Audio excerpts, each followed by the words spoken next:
One of the best parts of a pin is that the pin piece cannot move. This often gives the attacker an extra move to make the pin even worse. If a piece is pinned, you don't have to capture it right away.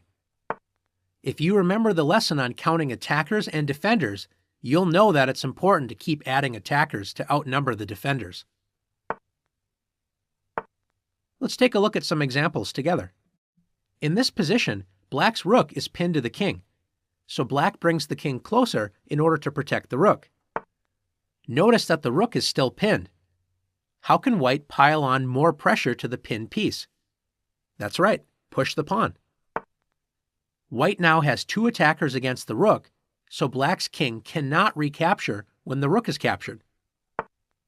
Notice if White would have captured the rook before adding the pawn to the attack, White would have lost the advantage, but now White gets to keep the bishop.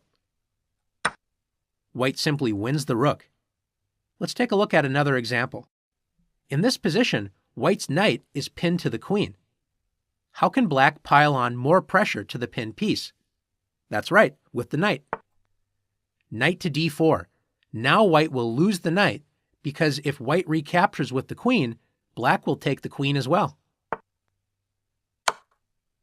Now that you've learned the importance of piling up on pinned pieces, it's your turn to increase the pressure against pinned pieces.